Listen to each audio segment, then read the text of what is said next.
What's up, everybody? Welcome to the best 120 minutes of your day. The Chop Shop, the nation's #1 urban sports talk show, and also your midday sports happy hour.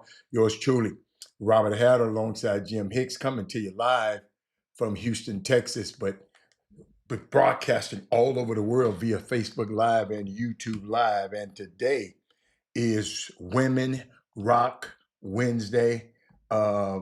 We affectionately call Women Rock every day, but we took out time and commemorated a day just for women to rock, and it's just their day. It's just their day. We used to have women guests on every Wednesday in the beginning. So we just, and I never forget. I told y'all long time ago, the radio station told us, y'all need to scrap Women Rock Wednesdays. That's y'all's lowest. That's the lowest rated day. So I said, no. We ain't going nowhere. Women Rock Wednesday will stay, and it's still here. And guess what? It's on and popping.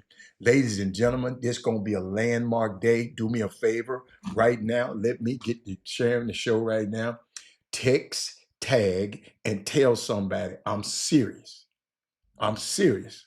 There's something gonna happen on this show that ain't never happened before, and you want your people to be a part of it. I keep trying to tell y'all. Somebody asked me, well, what's the weakest link in the Chop Shop? I said, man, you know what? We just don't. I just don't think our people share it enough. I don't think they just share it enough. I don't think they talk about it enough. I don't think, like, when they get off a good movie, girl, I just watched this good movie. Girl, you need to go watch this. I just don't think they share it enough. That's my only complaint. I just don't think we share it enough. I wish we did. Boy, I wish we did, because we got some special here. It's special, and I can tell it's special because the way people respond. I'm sorry. I'm sharing it with everybody now. I'm gonna do just like I supposed to do. Let's see. Okay, I'm sharing that. Oh, you know what? My phone. I ain't got my phone. I need to get my charger. Oh, I got a charger. Let's see. So much stuff I got today, y'all. It's gonna be what they be saying. It's gonna be fire today. So share the show. I see the fellas on there. Somebody just text me and said, I'm at work, but I'm here. So we got somebody there. We got somebody. It's a woman on the feed, but we can't see her. She one of the people who know how to be incognito. Incognito. What's up, Mr. Reese? How you doing, sir? This is gonna be a unique situation, man. Somebody texted me last night. Was so unique. It's Women Rock Wednesday, and he was just telling me. He texted the Chop Shop database mailbox and said, I hope y'all doing well. I wanted to reach out because today is Women Rock Wednesday. My wife, Coach, hold up, LaKiva Basin at Elkins High School is going on she's going for her 250th career win Friday versus Hightower. God, that's right. The young ladies are in business. She has been an incredible leader and role model for so many young female athletes across the country, not just in Houston. And it would mean a lot if y'all could send her a quick shout out on the show today. Appreciate and love and support you always show for our Black women. Let me tell you something. Coach Basin, I'm going to say Basin because it looked like Basin.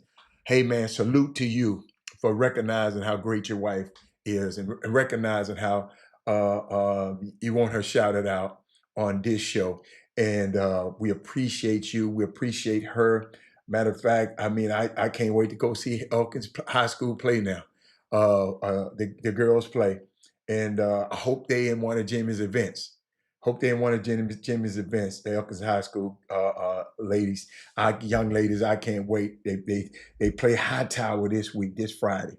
So, ladies and gentlemen, get out there and support her. She's going for her 250th win. Coach LaKiva Basin. Boy, she got two names. If boy, you got to figure them things names out. Uh, let's see what else I got over here. Uh, what's up there, Foley? Wait a minute, baseball started tonight. When did the baseball series start? Cause I got Rod Wells on here. He wants to talk about Blue Heaven. Dude, the base is it any baseball? When did the series start? Let's see. Let's see. MLB. The series start. Oh, it don't start till Friday. Okay. All right. Okay. We got a few days. We got a few days. We got a few days for this. So let's get out of that. The Rockets and Oats. You know what? The Rockets and the OKC game, you said was fire because it was close. Because I didn't think it was well played by the Rockets. And we're going to talk about that a little bit. Maybe because I got a special guest coming up later in the show. Um, that is Moody. Anybody who watched the game, tell me you said that it was on fire. Tell me what, because it went into double overtime. But it went into double overtime because of missed free throws and just missed opportunities and just being scared, don't know how to make an entry pass, don't know how to pass it to a person. And that's why the game was fire. Rockets should have beat those guys. Rockets played too sloppy to me. And I know if it's going to be because you don't have a point guard. I understand, but no, that's not volleyball. I don't think it's volleyball. I think it's basketball. You talking about the young lady? Oh, it might be. I don't know. She just said she's going for her 250th win. He didn't say whether she played back. I'm glad you said that. That I like that. I like that, Odyssey. It didn't say whether it was basketball or not. Coach Basin, that's a good one. Odyssey, I like that, man. Odyssey, you just made my day. I don't know. I don't know. Could somebody find that out for me? Oh, it's volleyball. Thank you, Tasha. Thank you, Tasha. Oh, wait, volleyball. Thank you. She's a volleyball coach. Okay. Thank you, Tasha, for being here for me today. You know I don't. Hey, you know I don't. Hey, and Coach Basin, I can't wait to talk to you. You giving me this incomplete information, and I like to be right. But I'm glad Odyssey brought it up, and Tasha was there to help me out. But y'all, it's some stuff happening, man. Um, anyone who is not a hater and was watching these games over last night, especially at Rocket, it was a high level product. That's why I'm asking. It was high level product. Now, don't get it wrong, Ivan Pettit Jr. It was a good game, but y'all know how I am. Y'all, they done mess around and I have to call games now. So I have to be a little more analytical when I watch the games. And I got them taped in there. I ain't had a chance to watch them yet. But it was such a big time. It was fun to watch if you're a basketball fan. I'll put it like that. You're right. You're right, Ivan Pettit. You're right, young fella. Let me get to my, let me get to my, let me get to my let me play around with my stuff so I can put your stuff up there. Let me get your stuff. I see why I didn't do it. Okay. All right, y'all. I see why I didn't do it. I tried to change my setup today, but I see why I didn't do it. Um, let me say, who is that? Oh, Terrence Foley just said, "What's up?" Oh, Terrence, how did the thing get out of whack? Oh, I know I got out of whack. I know I can. I'm glad you here. I need that thing big. Yeah, I need that thing big like that. Uh, but Ivan Petty, tell me why you like the game. Ray Moore is in the building. Memphis own Ray Moore is in the building.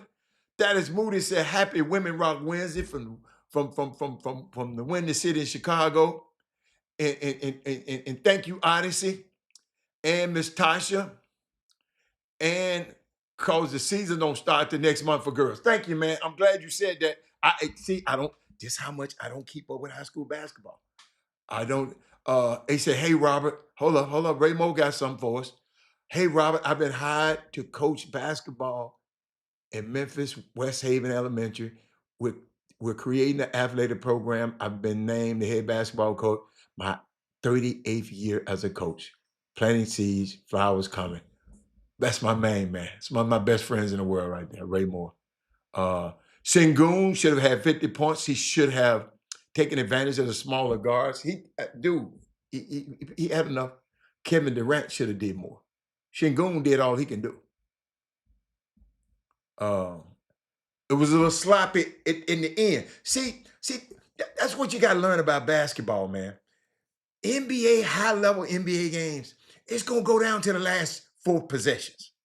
Who able to handle them possessions are the guys that's going to be able to win this thing. Who can handle those possessions? Miss Belinda's in the building. Shout out to Miss Belinda. Big Coach said something about it. He says still a little sloppy. Yes, but they're going to get better. I know they're going to, I'm going to talk about that in a minute. It was very competitive. Yes, it was. It was competitive. Rockets game was good, but we looked a little sloppy at the beginning. Too many mental mistakes. Absolutely. And that's going to come. And I'm going to explain to y'all why that's going to come. Odyssey, he got, it's going to, y'all share the show. Let me see. Let me, you know what? Let me make sure I'm finished. Let me just, I just write little notes down that I had for the Rockets, and what I want to look at, adjustments.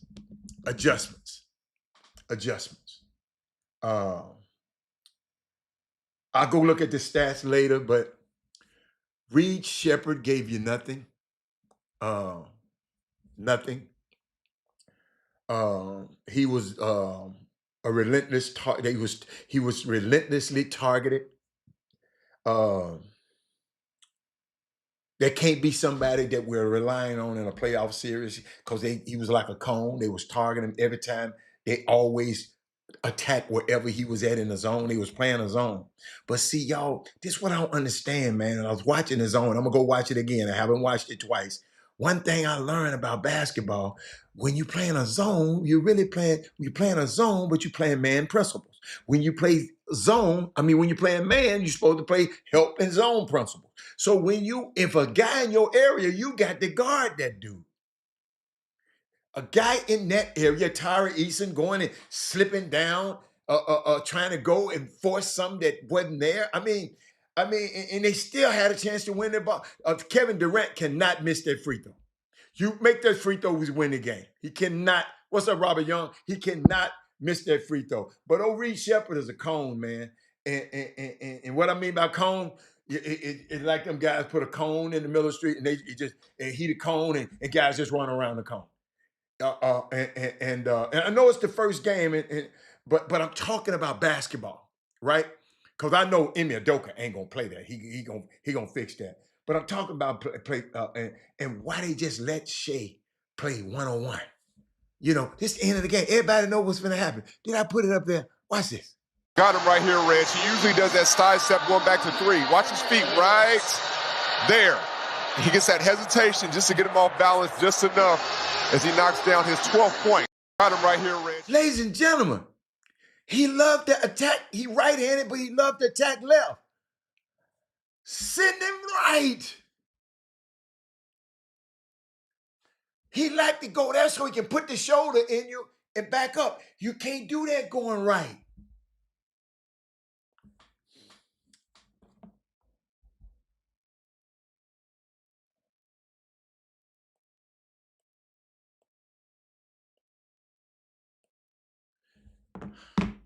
I saw that.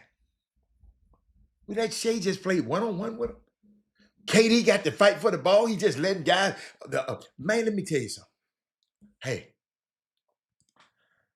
guys like, what's that boy name? Caruso.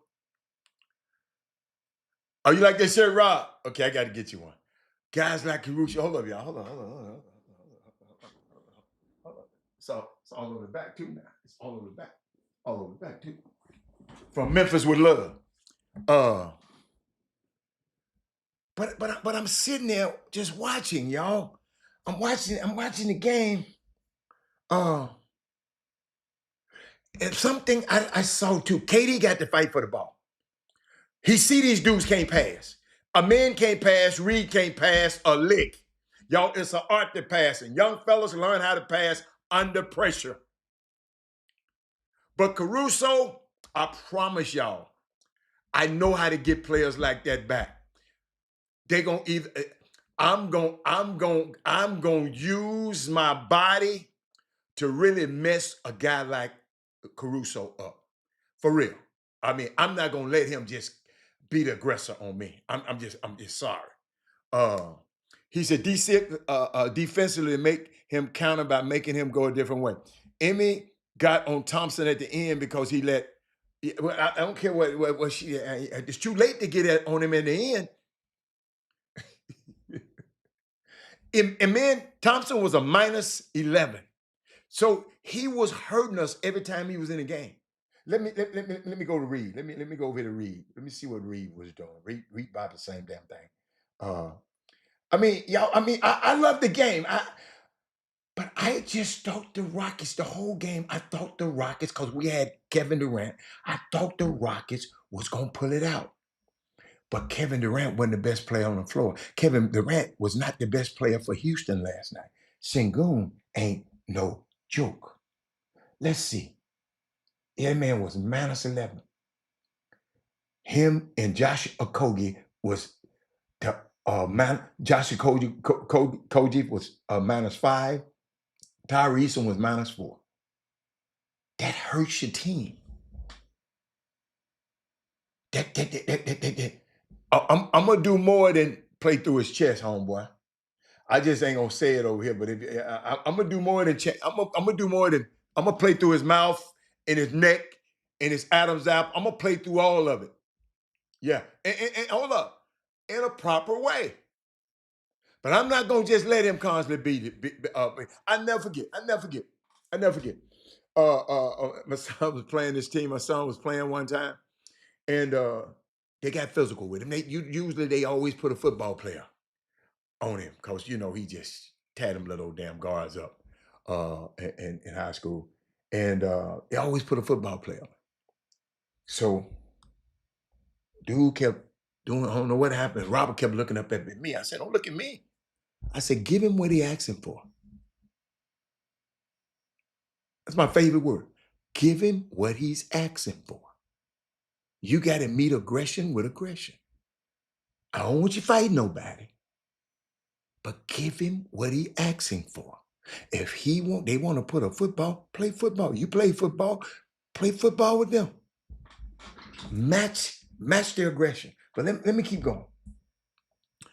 I got a sense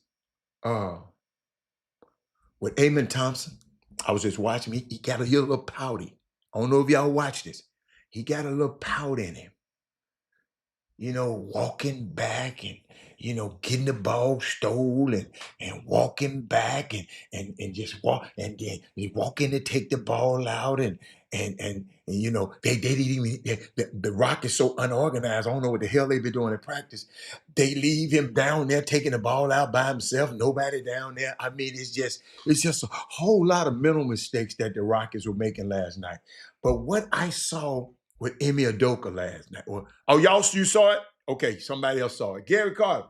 What I saw, I got the sense that Amen Thompson was trying to do too much.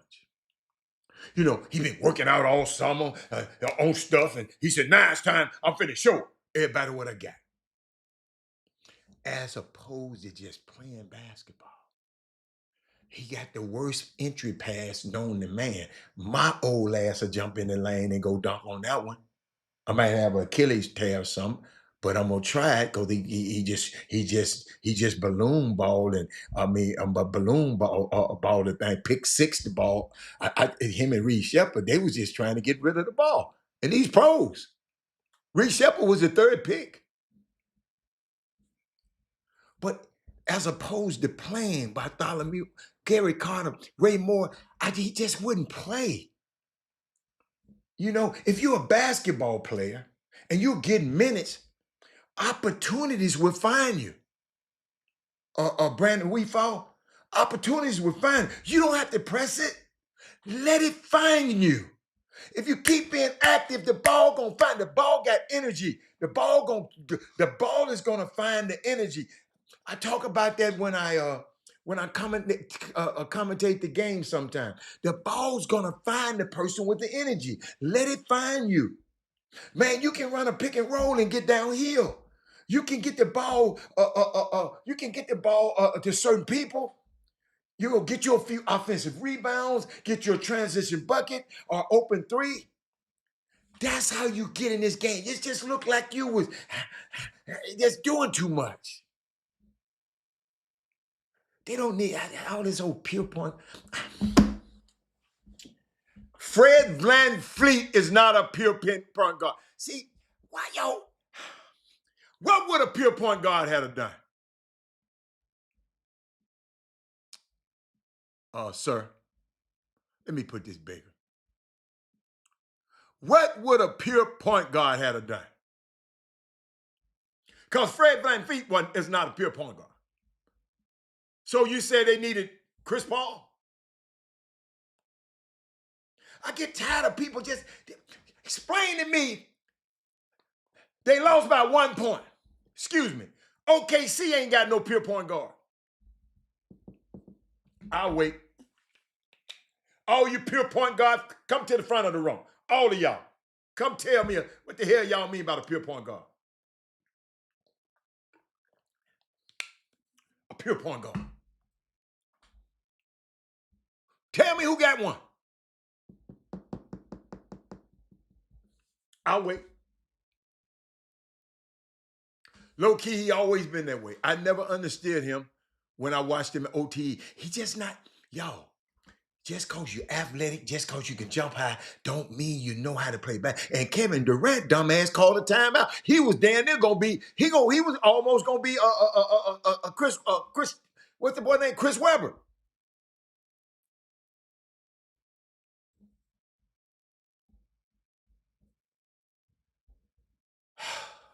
I knew you didn't know what you was talking about.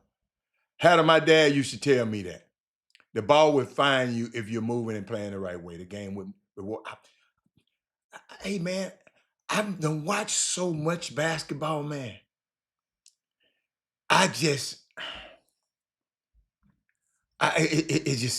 Udoka has his hand full, but I think with the proper oh, wait a minute. It ain't but one game. I still like the Rockets.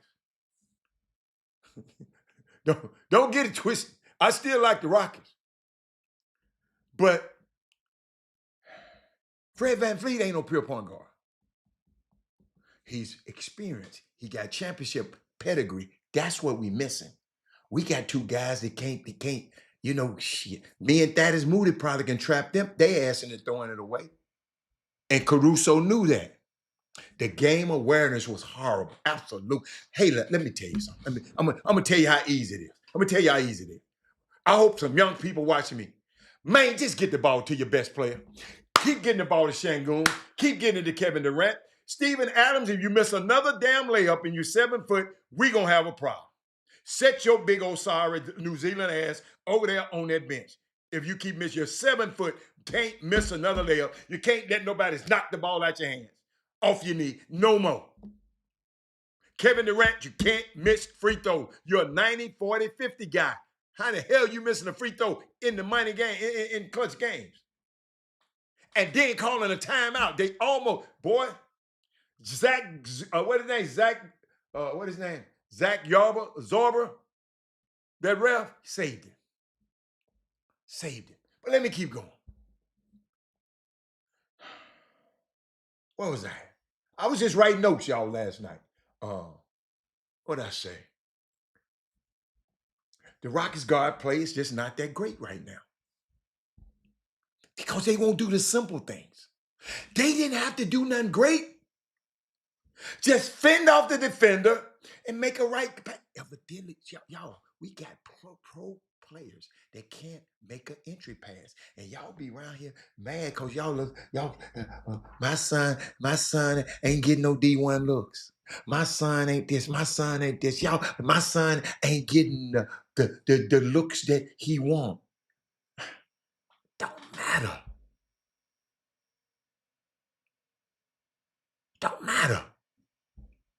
Wherever you go, don't y'all know y'all can't go to one college? Y'all know you can't go but one at a time.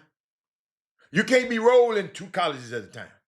So why you worry about all of these people, all these offers or who ain't offered yet?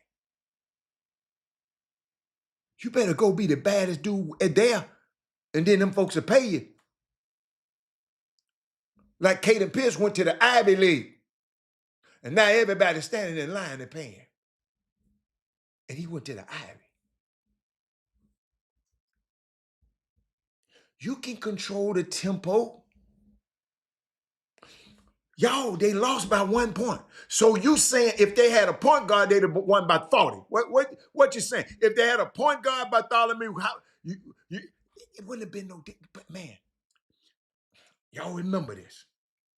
When you're playing high-level basketball, high-level NBA basketball, like them two, these guys might meet in the finals. The game gonna go down to 4 to 5 possessions. And how you react to those. Go back and watch those 4 or 5 possessions. KD missing the free throw. They just went around. What you call him like he's a cone. They was taking turns. Alex Caruso down there posterized the whole team. Calls it Reed Shepherd. Reed Shepherd. You don't play a zone like that. You guard the man in your zone. Coaches, please tell these kids this. Rick Pitino, what's the boy name? Who was Reed Shepherd coach?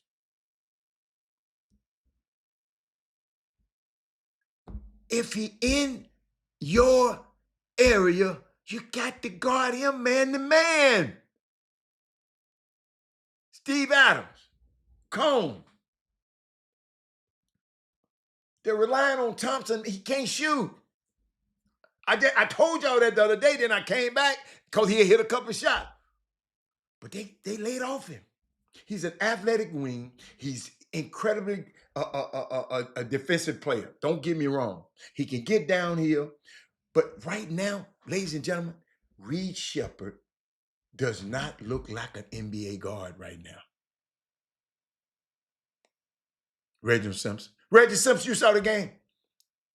Reed Shepherd does not look. Now you see why he was in the G League all last year. Shooting up all the balls in the G League. He is incapable of getting past his defender.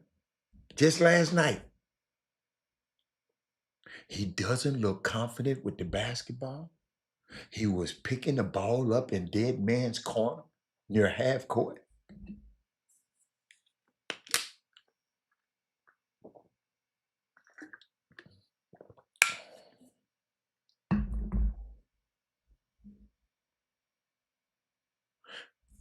He's getting out-athleted.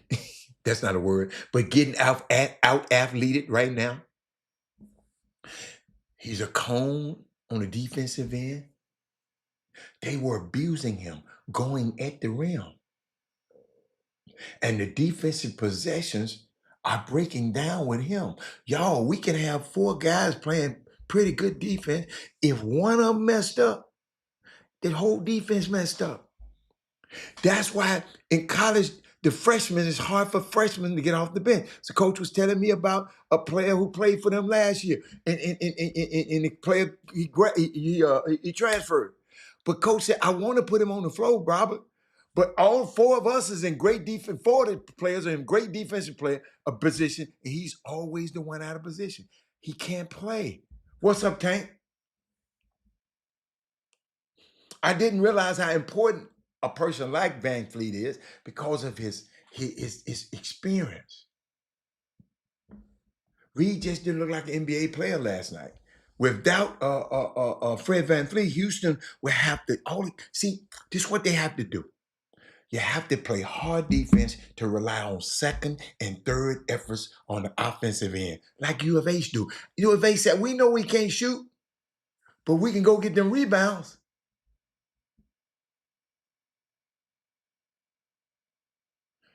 Rockets got to get out and play in transition. And what I saw last night, they're using their length and their size to help them on the defensive end more so than actually being good defenders, because they're not good defenders as a team.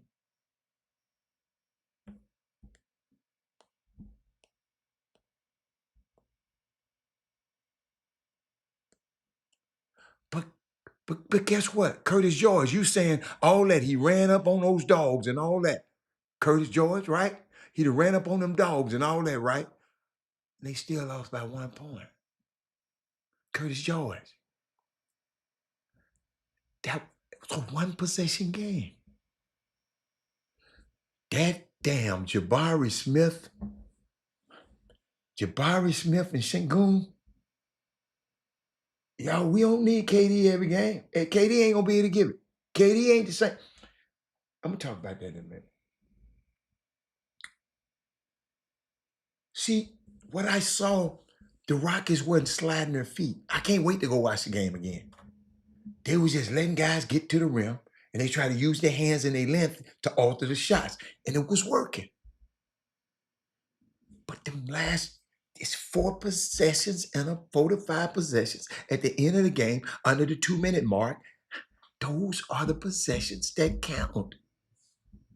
And we're going to get better. Now, don't hold up. I ain't throwing the Rockets away, because I love what I see. They can't get the ball. Man, KD will touch the thing because he ain't got to pass it. He ain't got to shoot it all the time, but he going to pass it. I'm going to get it to him. But they was denying him and getting up under him.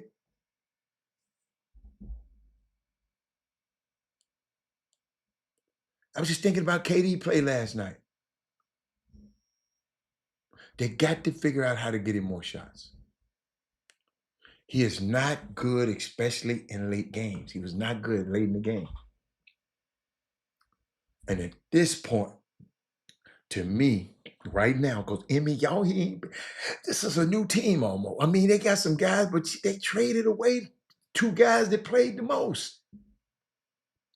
But what I'm looking at, y'all, they are a team. They are a collection of talent. They are a team without a quarterback. They are a collection of real, okay, this is what they look like last night. They are a collection of real talented musicians without a conductor or a lead singer. What y'all think about that? Can't forget Jay Will didn't play. Their second best player. Yeah. Dorian Finney-Smith didn't play for us either. Deshaun Tate didn't play for us either. But I watched some. Yo, we constantly talking about the defensive, the rotation wasn't sure. We could say the same thing about OKC. OKC got 124 points scored on their ass, and they was the world champions. So I guess if you win, we can't say nothing negative about you. I guess. But that's what's wrong. The Rockets had leads of 12 in the third quarter. Had led by 6 with 4 minutes to go.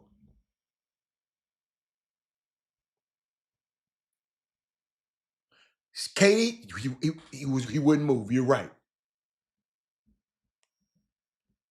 Let me see. The man said we need to get better on the rebound. Let me go. You know I'm gonna go look it up. Let me see. Let's see who had the most rebounds in this game. The Rockets had 52 rebounds. Other team. Wait a minute, Curtis George. You didn't watch the game. Curtis George. Hold up, man.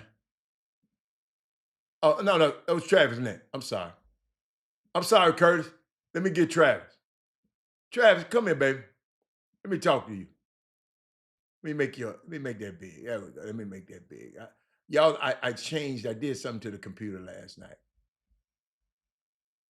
Travis said need to get better on the rebound. Travis, we out rebounding them, baby. You didn't watch the game.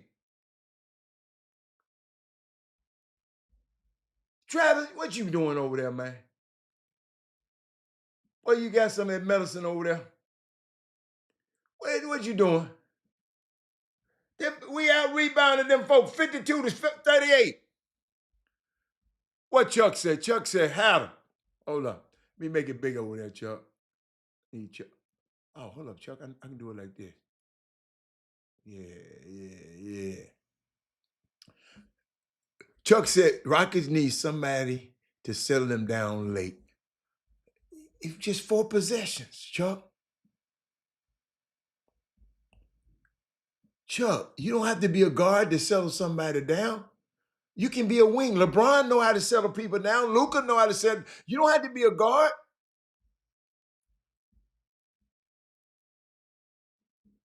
Tall don't mean you get rebounds either. But let me keep going. I'm just sitting there. Where was I at? Because I was going through. I was on the road. Travis said, "Well, I meant okay." In crunch time, they didn't get a rebound in crunch time. I didn't see that, Travis. I got to go back. I can't dispute you. I got to go back now and look at it. But I was thinking about it. Final 2 minutes, y'all. Final 2 minutes and a half are very, very, very important.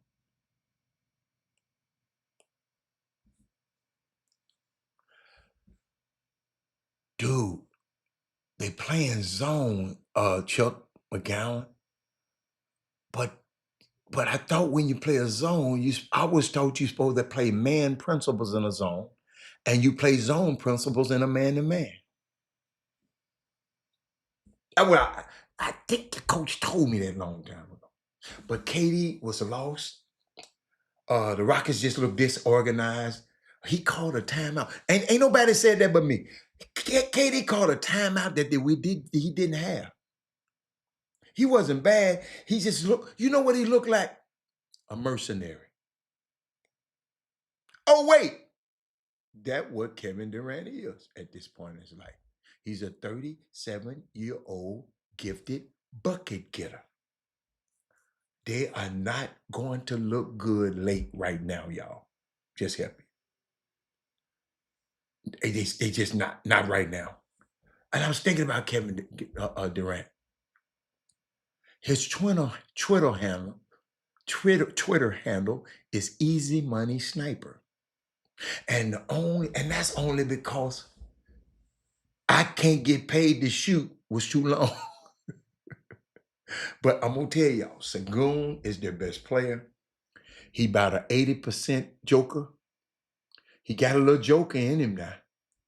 And I ain't gonna say always joker, but ladies and gentlemen, later on in the show, I got this young man gonna come on. I got to show y'all. So hold up. Hold up. They sent me some. I got to show y'all this. Hold on, man. I got to figure this out. Y'all just bear with me 1 second, because I didn't realize I had it. I didn't realize I had it. Let's see how I'm gonna send it to you. I'll open a download some because I got a young man. It's gonna come on a little later. Hold on, y'all. Y'all work with me. I'm just trying to go through the cycle of downloading the video. You know what? I could have did. No, I ain't gonna do that.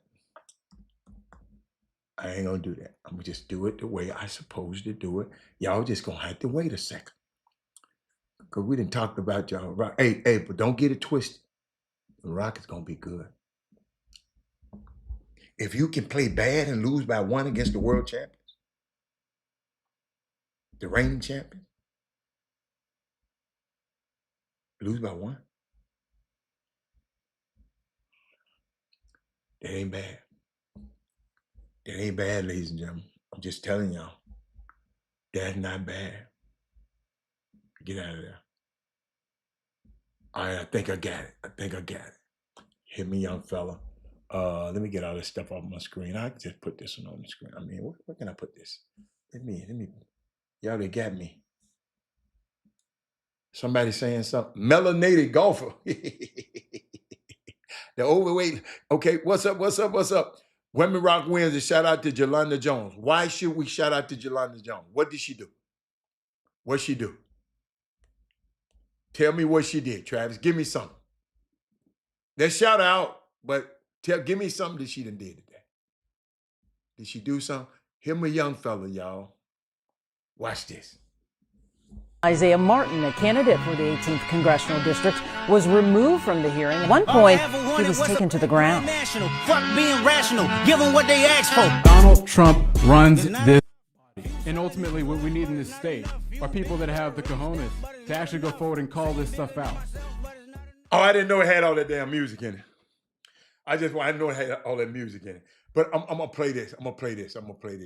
This young man coming on the show soon. Watch this. How do you feel about the issues? Let's go through them. We're going to shred your medical bills and we're going to wipe out medical debt. To be honest with you, I don't see this fight right now being progressive versus conservative. It's fight versus flight. I'm going to be a fighter and I'm going to fight for you. And Republicans better get their hands off our stuff. No cuts to Social Security and no cuts to Medicare and no cuts to Medicaid. We need to make it available for everybody. Make it free. We're going to build the homes. We're going to bring down rent. Trump put these tariffs in place. We're going to bring a buzzsaw of tariffs. We're going to introduce legislation. We're going to get that out the way. We're going to raise them. We're going to make sure that people pay their fair share. Hell no. Because it sucked and it made your life worse. They were coming for you. If you're a veteran, they were coming for your health care. We can't have that. Told y'all, didn't I? Who been watching this show for a while? Didn't I tell y'all we're going to bring our own? We got to raise our own and send them to Congress and quit sitting in these these people just go over there and go get along, go on and get, no. We got some youngsters. We got a young cat on city council, young Mr. Thomas. We got young guy. We got to grow our own and send our own to Congress, just like they grew their own and sent their own. The Project 2025, they grew their own and sent their own up there. Now we got to do the same thing. You follow me? We got to do the same thing. That man talking about Jalen Williams did not play for the Sun, and Jalen Williams didn't play. But the dudes that played in his place played just, but he had dudes that played in his place that played well. So just because Jalen Williams didn't play don't mean nothing. It don't mean nothing. Dorian Finney-Smith didn't play. Deshaun Tate didn't play. We didn't have some of our rotation didn't play. So Fred VanVleet is hurt. I don't want to hear about didn't nobody play. I don't want to hear that. But let me keep going. Running for Texas 18th position, vote early, started Monday. She fighting for Congress. If she going up against this boy. I'm gonna vote for this young man over Jelanda Jones. I'm just telling you. She a career politician. I like her in the state. And I like her. I don't want no more career. We got to have our own. We got to send up there. We got to have our own. We got to send some young blood. See, them other folks, bless her little heart, and Sheila Jackson Lee and all them folks. But hold up, y'all, hold up. Women Rock wins. And my favorite place on the campus of TSU is the fueling station. The fueling station is where all the student athletes come, like they got very busy, challenging schedules. Sometimes they can't make it to the cafeteria. And so the fueling station is open so they can have stuff healthy snacks to replenish themselves until, the next time, because they lifting weights in the morning. They got all these crazy schedules. And these young people that all come through, and Kevin Allen is over the fueling station. Ladies and gentlemen, do me a favor. Go to tsusports.com, right? And go down and find the fueling station. And I don't care what it is. Do me a favor. Always, when you got something, send and donate to the fueling station, because it goes directly into the stomachs and of the young athletes at TSU. Matter of fact, it's one young athlete over there named Alyssa Taylor, the women's soccer. She was the 224th Defensive Player of the Year. She is at the fueling station right now. They got the Chop Shop on the screen right now in the fueling station. Ladies and gentlemen, do me a favor. Do me a favor. Go to, I'm going to get the exact, if somebody sent me the exact link, go to the link. Whatever, hey, it's nothing too little. Just give. If a lot of us give something, it'll add up to a whole lot, so it won't be no burden on nobody. Yes, the school take care of their part, but let us take care of our part. Those are our kids, so let's take care of our kids in the fueling station. Kevin Allen, keep that thing stocked and everything for these young kids to make sure they have some. Do me a favor, Thaddeus Moody, Tank Adam. I'm calling y'all out. Chuck McGowan, all of y'all, Sean, Travis, Vic. Everybody, go tsusports.com and find the fueling station. Somewhere's in there. I used to have the link. I don't have it handy with me right now. But please do that. Okay? All right. Just do it. A little go a long way. Them young kids, man. That if you just got to be over there. You have to be over there. And I just thank God for putting me in a position that I can be over there and be around them. And because, most of my life I went to a predominantly white college, and I didn't have the advantage of being at a HBCU every day. But that's why I love to go over there. I love the homecoming this weekend. It was unbelievable. But do that for me. All right. Okay. We on the Chop Shop, we don't ask for much. Yeah, we don't actually do nothing. But the fueling station is very near and dear to my heart, because I see the things and the camaraderie and the things that the kids come in there. It's a nice little place they can come in there and just and hang out sometime. Great part of the campus, the fueling station. Okay. All right, everybody got that. Everybody got that. So let's get back. Let's get back. What was I? What we want to talk about? Are we through talking about the Rockets? Can I talk about the whole NBA? Lil Luka ain't playing with y'all. Lil Luka ain't playing with y'all out there. Now he's gonna lose 1,000 games. I think they're gonna miss 12 games when LeBron gone. And because LeBron, they said, ain't gonna come back to mid November. And but the Rockets and back to the Rockets, they're good. And let me tell you something. The Rockets gonna get a point guard at some point. Boy. If we could get Drew Holiday, because he ain't gonna play that much. Because they trying to let the young people play. They trying to let the boy Scoot Henderson and all them play. If we can just, they buy him out. And later on in the year, when some of that cap just give us a little flexibility. I'm just throwing that out there. I don't know what the Rockets gonna do.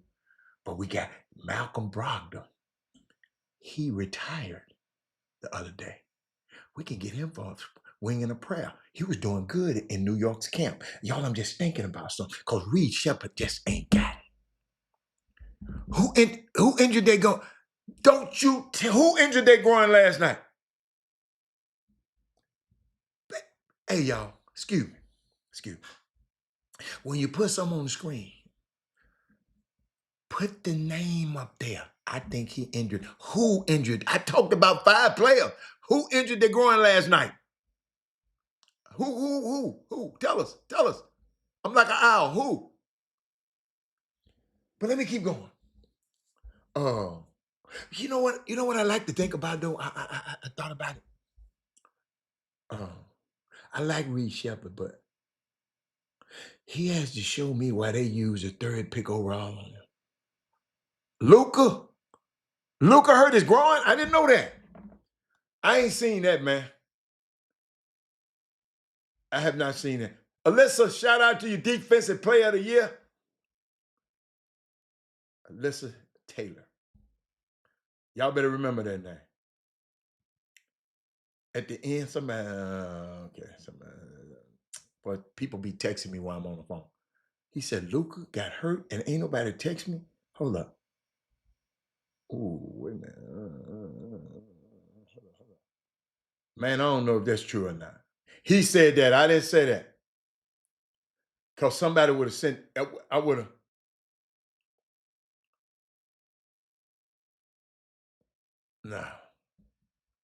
No, man. Somebody else got to come up with that. Let me know what he's talking about. But I was thinking about Reed Shepherd. And I like him now. Don't get it twisted. I like him, but he got to show me why they used a third pick on him. A guy that's small. I didn't understand the move then, and I'm definitely not understanding the move now. You have Katie on the floor, and you are the go-to guy. I mean, one time Reed, KD right there, and Reed just went around there and shot a jumper.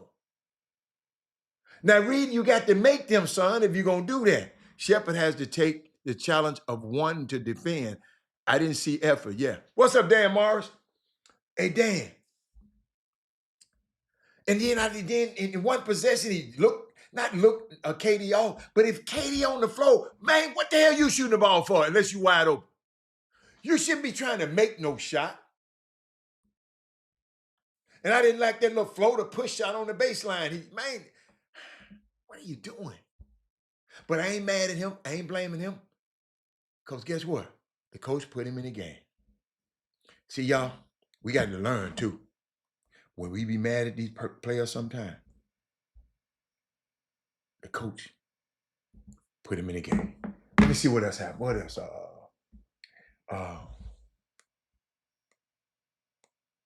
You know, how you the go-to guy when Kevin Durant out there on the floor?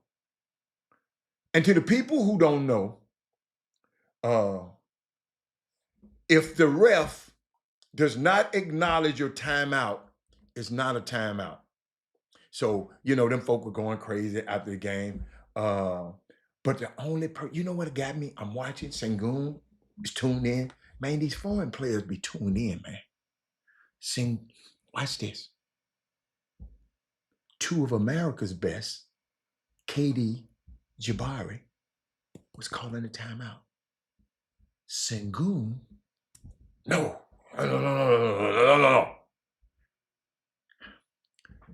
After the last timeout, did somebody tell y'all we don't have no timeout?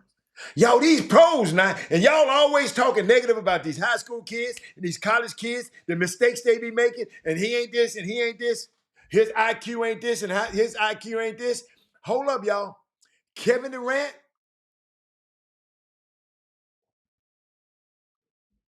Jabari Smith was trying to call a timeout. So that telling me in them timeouts, them dudes ain't listening. Dad Moody, them dudes ain't listening, man. Chuck McGowan, Sengun knew we had no timeout. He was in the same. So how he know and the other two players don't know? Can somebody explain that to me?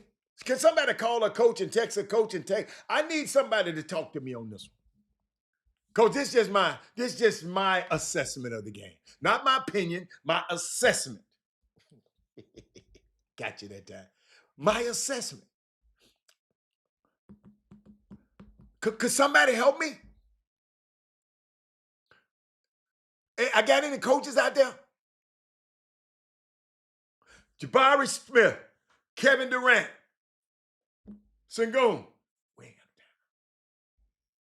So somebody had to tell them. How did Sengun know? Were the other two guys not listening?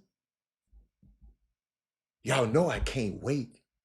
I can't wait to get to that video so I can see the end.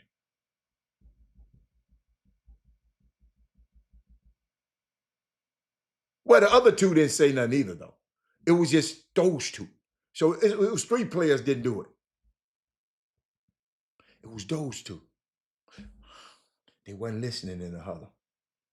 That's the only thing I can say. But Robert, he's a pro. He wasn't a pro then.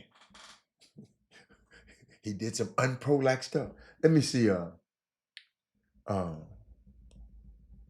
Rockets are good. They got room to grow. But can you imagine? I was thinking about something.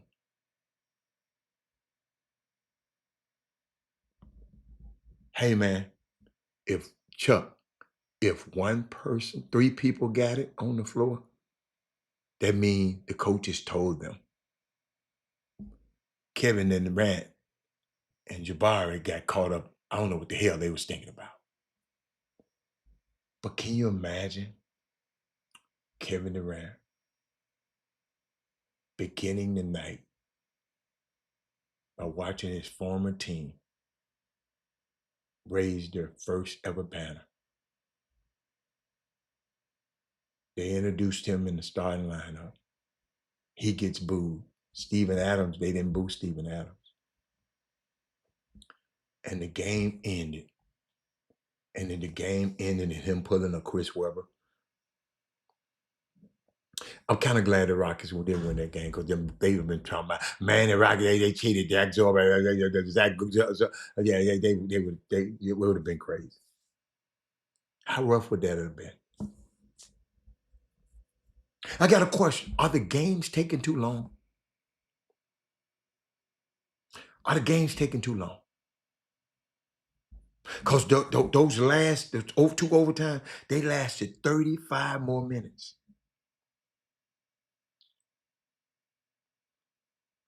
The pregame was at what? 6:30, 5:30, 5 o'clock, 5:30. Game then 5 hours later. Y'all, what was wrong with Melo too, right here? Let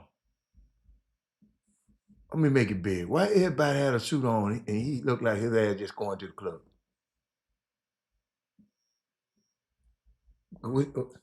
All the money and all the clothes this man got.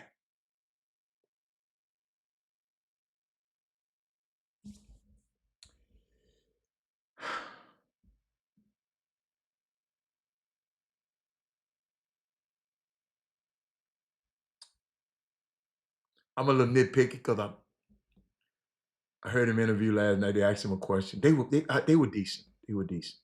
But your homeboy flexed on them though. What his name? Chet Holmgren showed his ring out. And now all them Hall of Famers up there. Now one of them, they got 0 rings between them. All 3 of them dudes. A ringless Hall of Fame. That's the ringless Hall of Famers right there.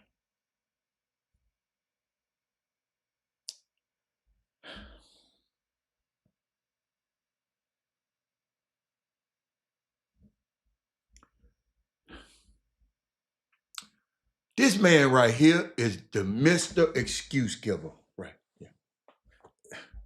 No, not you. This Mr. Excuse Giver right here. Every time he got an excuse for a player.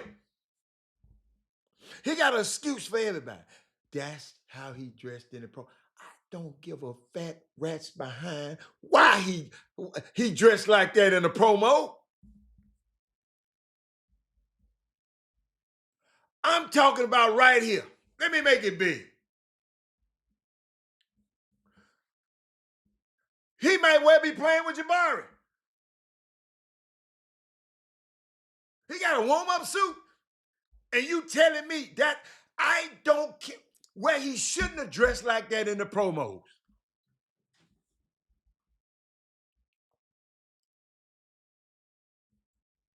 And is this man gonna come talking about? That's how he dressed in the promo.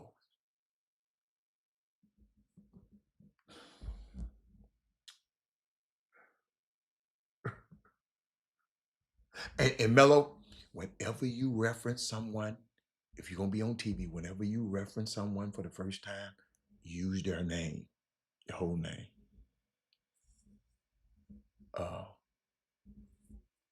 That wasn't being consistent. That's out of pocket. He said, have any of the commentators won an NBA championship? Not them right there. Steve Kerr he won a championship when he was on. Kenny Smith commentated, he won Shaq. I mean, who else? Who else on there? Somebody else. Go look at all they got a lot of Grant Hill. No, Grant Hill didn't win either. Grant Hill didn't win either. That's right. He didn't win none either. Shit, I guess most commentators, most guys who got rings, now they in the Hall of Fame, they just ain't got no rings. If you know you're gonna be on TV, you should know where you. That's a good one. Let me look them up. Let me look up NBC commentators. Let me NBA. Boy, you see, you got me want to do something here. Let me see.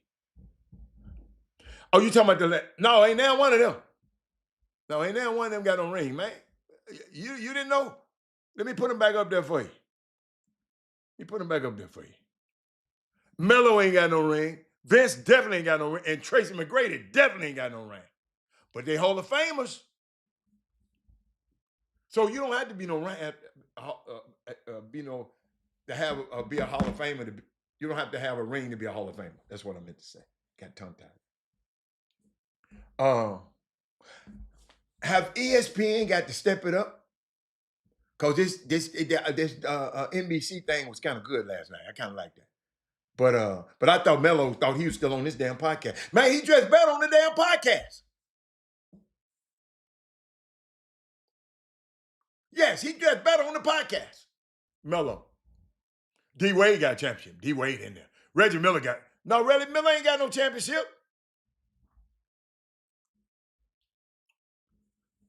Reggie Miller ain't got no championship. Who else? Hold up. Y'all got me. Y'all, hold up, man. Let me look up all them there. Michael Jordan, yeah, right here. We know he got it. We know he got it. Let me go. D Wade. Hold up. NBC commentators. Basketball. Hold up, y'all. I got a list of all of them somewhere. NBC, NBA commentators.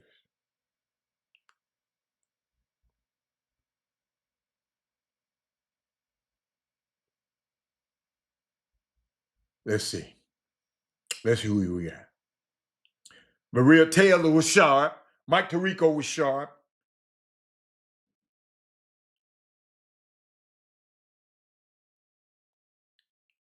Let's see who else. Let me see. Austin Rivers ain't got no ring. He gonna be on there. Reggie Miller. Jamal Crawford, no, he ain't never came close to a ring. So they got a lot of guys that ain't got no rings. This is the Grant Hill ain't got no ring. Tracy, yeah. I'm glad you asked me that, man. Austin Rivers, no ring. I'm just keep going. I guess the criteria is you don't have no ring. Dang. Y'all, the criteria on this joint, except your name D Wade. I don't think D Wade, I ain't seen D Wade name yet. He must be on. He is on there, ain't he? But I ain't see his name on him. Candace Parker, she got rings. She got rings. Wow. Damn, but let me keep going. Do y'all know the Lakers shot 61% from the free throw line last night? Yeah, Jamal Crawford is good. I like him. Hey, let me repeat that again. Did y'all know? Share the show because we're going to have a special guest coming up soon. The Lakers shot 61. Ain't nobody alarmed about that. As a team, they shot 61% from the free throw line last night. The translation is Shaq would have had an average free throw percentage based on his career, according to what the Lakers did last night, that Shaq type stuff. And on the other hand, the Warriors who beat the Lakers last night, they shot 90% from the charity stripe. Do y'all know Jimmy Butler was 16 of 16? And Stephen Curry was 8 of 8? And did y'all see what happened in the press conference? Watch this. We'll have a better free throw percentage than you this year. That's the first time I'm hearing it. Do you think it's plausible? No chance. It wasn't. I should have played it. It wasn't loud enough. They were asking him, man, Jimmy is leading, because Jimmy was 16 of 16 from the free throw line. Steph was 8 of 8. So Jimmy is leading him in free throw percentage right now, right? So guess what? I mean, what's so unique about it is they asked Jimmy talking about he gonna take his crown. And Steph said, not a chance. That's what happened. But hey, I'm just giving you a little stuff that happened last night. Let's see. You know what I like about Jimmy Buckets? He deserved that nickname, Jimmy Buckets, after the performance he had the other night. And NBA. I did not like Adam Silver. I did not like them overtimes. I think overtime, the game's too long. Now in the playoffs, I don't mind. But during the 82 game regular season, we have to alter, and we need to do it now, this overtime rule. I got a plan. Y'all see if y'all like this plan. Okay? You can make the rule change right now for the registry. No one would vote no on it. Watch this. You get 2 minutes in overtime. You get 2 advancements of the basketball. And then you get a 30-second timeout.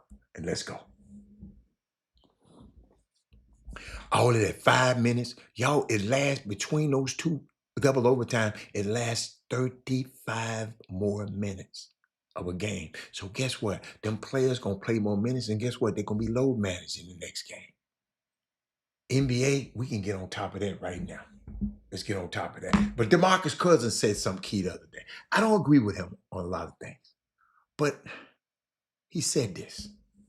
I believe so, but my issue, what you said earlier, it was one thing, Boogie. and it was, we gotta stop limiting Steph's greatness by just labeling him as the greatest shooter of all time. I think it's so much more that's in point his guard of game all time. besides shooting.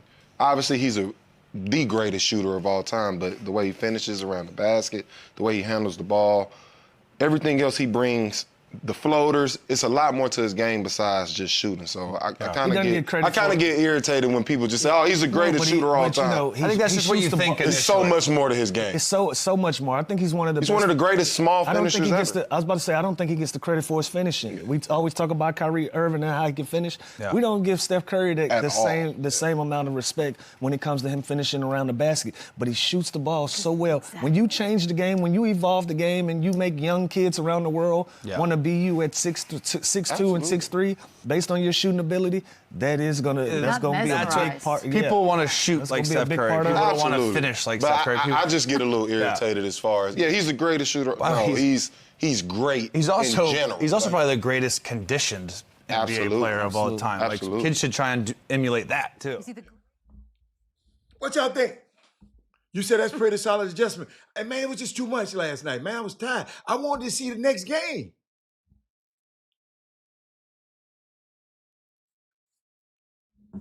You know what I thought about y'all? And I'm going to give y'all this one, because I know our guest's going to be on soon. I'm going to give y'all this one. Travis, because people have been asking me, right? They said, Robert, what's up? What's up with this Stephen A. Smith stuff, man? Come on, tell us. You ain't on the show now. You can tell us now. Chuck, Travis, big coach. They asked me, what's going on with Steve? Man, you brought the man in a long time ago. They spoke for, y'all gotta understand, one of my clients asked me this last night. Man, I brought this dude in to speak to us. This wasn't the same dude. back there, Thaddeus Moody. Mr. Bartholomew. So what I figured out, Trey Phillip, Joe Lewis, he said target score is set by adding a set of numbers. No, we ain't gonna do that. We ain't gonna do that. We ain't gonna do the Elam Ending. No, we ain't gonna do that. We ain't gonna do the Elam Ending. No. We ain't gonna do that. We ain't gonna do that. We ain't gonna do that.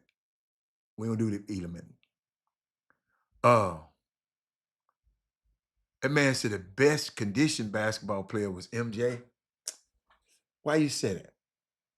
Why you said MJ? MJ ran around more than Steph? No, I disagree. I disagree. He didn't have to do shit. He had Scotty. He can rest when Scotty had the ball. But I'm going to show y'all something about MJ in a minute. But let me give y'all this. Let me take y'all with this because my partner was asking me so.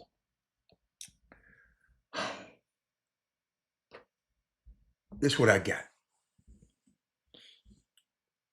Stephen A. Smith. He's trying to control the narrative. But he is losing the plot. P-L-O-T. Here's what's really going on. Y'all got to follow me now. Because I had to go and look it up a little bit. Stephen A. is launching a new podcast.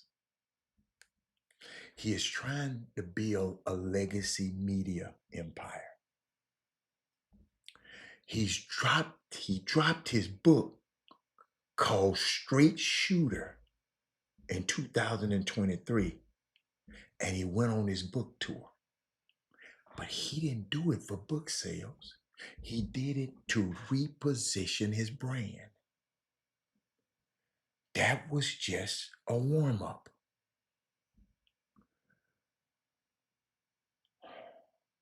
Now in 2025, and boom, we get a podcast called what? Straight Shooter. The book in 2023, Straight Shooter. The podcast, Straight Shooter. It hit Sirius and all the podcast channels. And what does he do? A full-court media blitz. That's what he's doing. Good Morning America, Fox News, The Pivot, Carmela Anthony podcast, The Breakfast Club. He's hitting all them names, hitting them. Good for him. It's good. It's good. That is not a coincidence. Okay? That's a calculated, hard launch. Right? But here's the problem. Stephen is going viral for all the wrong reasons. He's getting attention by going extra hard on Black athletes and public figures. It was LeBron James. It was Kyrie Irving. And now he's act like he's got beat up in high school by a bunch of girls. We got Kamala Harris, Serena Williams, Jasmine Crockett. But then he goes quiet when it comes time to check the white executives, the white owners, and the power brokers. And we all know why. Because he's trying to protect access. Keep his corporate doors open. Understand that. For every reason, for whatever he got coming up. But what he's doing is actually punching down on the same community that helped build them up. All of you people, I want y'all to listen to this. And here is the twist. He think all of this smoke is building momentum for his podcast. But what he's really doing is eroding trust. When the people he should be building trust in, his viewers, but what's the best lesson for all your marketers and all your communication pros here? I'm giving y'all some. I usually charge for this. You can hard launch with controversy and outrage marketing. You can do that. But your message must feel balanced. If you only clap at your people and never challenge real power, your audience will notice and they will turn on you. Listen, don't just chance short term, what they call it, virality, at the cost of long term brand trust, Stephen A. Because once people stop believing in you, your clicks won't matter.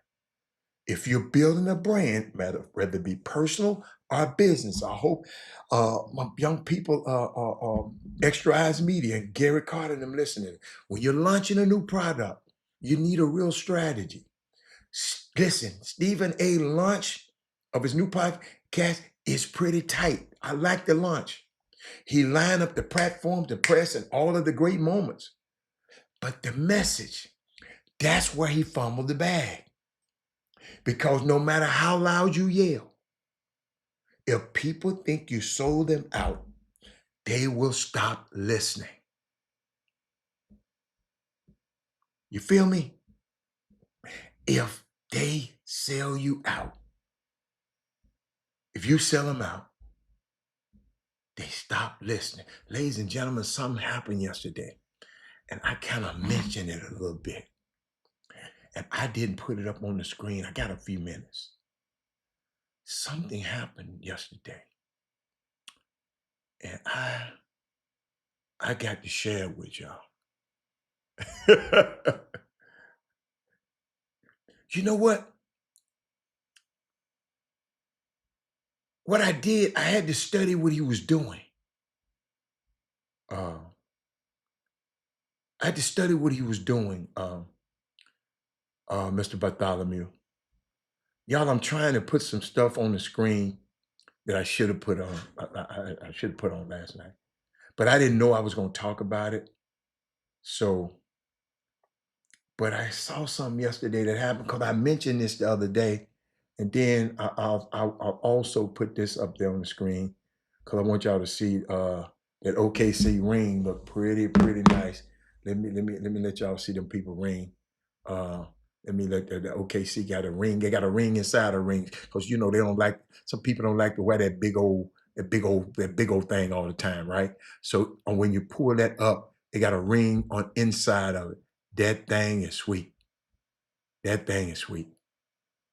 I'm gonna tell you a little bit more about it, the unique parts of it. I'll tell you that tomorrow because we got a guest coming on soon.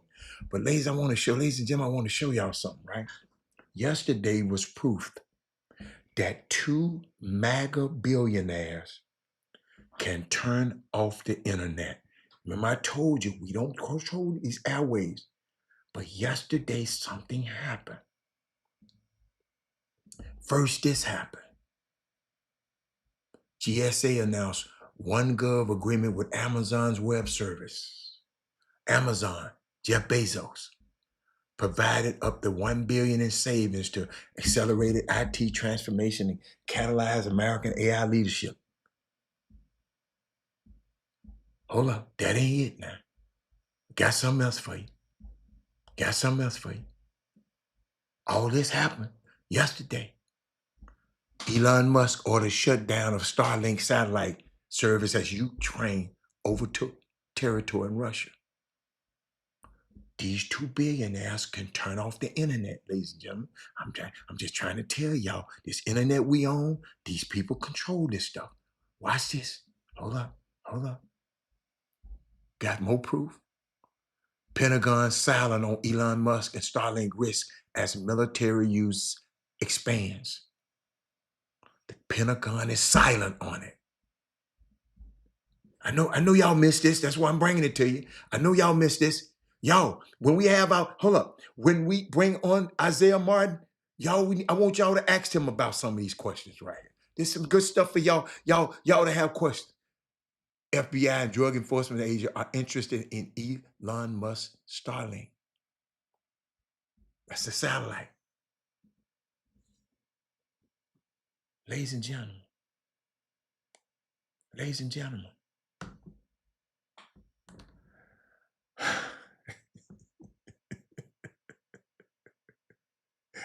Ladies and gentlemen, let me tell y'all something. And I wanna share this with the young fella when he come on. The people on the street corners who are complaining about what's going on in this world. People on this show. Stokely Carmichael, Kwame Ture, is his name. He said, you cannot find me any African American in history that have made a difference for our people who was not in an organization. He said, you cannot be a change agent as an individual doing your own thing. You can't mobilize. You have to have an organization to have mobilization. You have to have people to be able to mobilize. So we're going to talk to the young fella about that. You can't be by yourself. Every great person. Martin Luther King was part of an organization. Ladies and gentlemen, my guest should be arriving soon, 7 minutes. And then the cherry on top is AWS went down, Oracle down. I'm trying to tell y'all, man. These folks control this stuff, man. I got to figure out, y'all, I got some stuff about the Supreme Court. Y'all ain't gonna like it. But I got some stuff. Let me see what else I got before. No, I talked about that already. Y'all I just, sometimes, I just go through stuff like, y'all, hold up, y'all. I was on the golf course this morning. Got up early, went to the doctor, and got a little scan to make sure my arteries are good.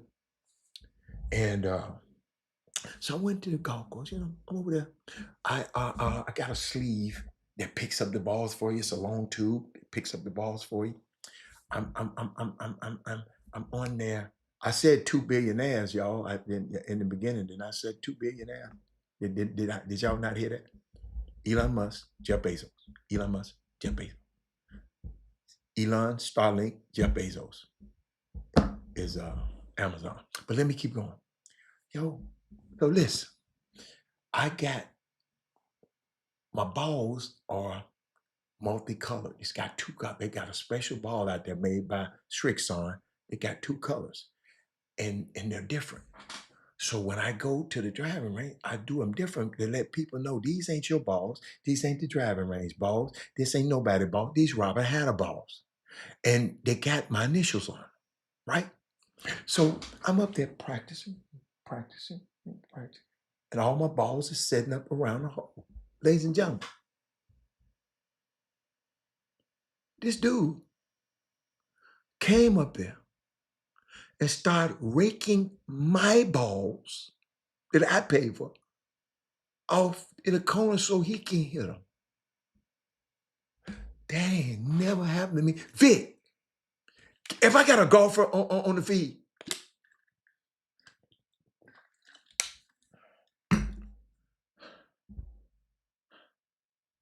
he said, like, I heard your opinion on it. So proud of you. So how do you do it? Yo, listen, Kevin Freeman, I'm out here minding my business with my own special balls. I wish I had a video of them so y'all can see them. Ain't bothering nobody. Kevin Freeman, the man started raking my golf balls. Not the course, not his, not the other person. I said, homeboy, those are privately owned golf balls. That ain't the course ball. He said, I know, I'm just going to hit them back up there. No, I'm hitting these.